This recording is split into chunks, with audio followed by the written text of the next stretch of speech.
In this video, we'll examine the Total Performance Diagnostic Preference Modification menu.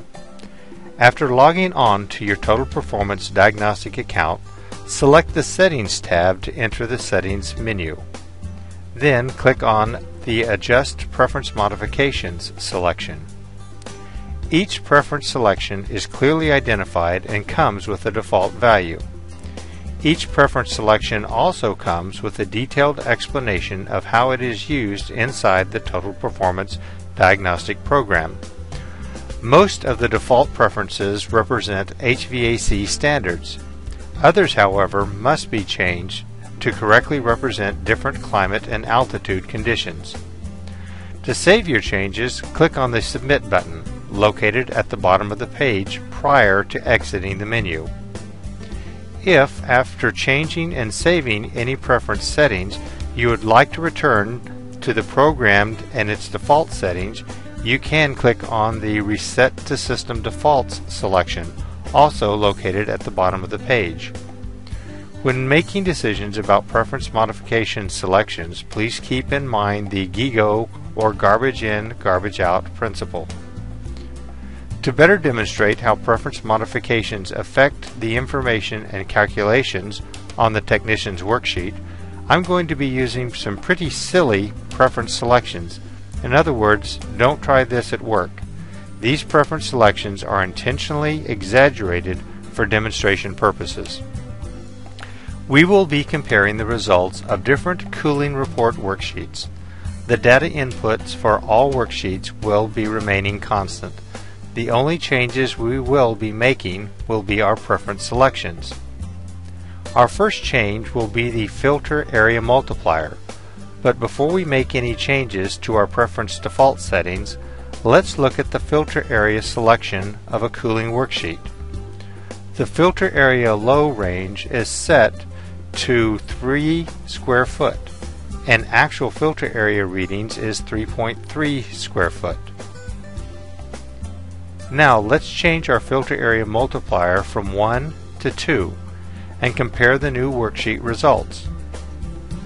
Our filter area low range has changed from 3 square foot to 6 square foot. Our actual filter area has remained 3.3 square foot but has now turned red to indicate that it is now an out of range reading based on our new airflow requirements. Next, we'll change our cooling low CFM to 450 and our cooling high CFM to 500. Now let's examine the changes to our worksheet. Our filter area low has gone from 6 square foot to 7.5 based on our new cooling high CFM range of 1500 cubic foot per minute. Our new cooling low CFM range is 1350. Our cooling BTUs have changed from 34,524 to a new out-of-range reading of 42,890. And our cooling performance has gone from 96% to a ridiculously impossible 119%. Just one more change and you'll understand how dynamic Total Performance Diagnostic really is. Let's change our altitude from 500 foot above sea level to 8,000 foot above sea level. Based on our new altitude adjustment and airflow dynamics, the system performance has pretty much returned to normal. Our filter area actual is still out of range, but our cooling BTUs are 33,941, even with an assumed 1,500 cooling CFM.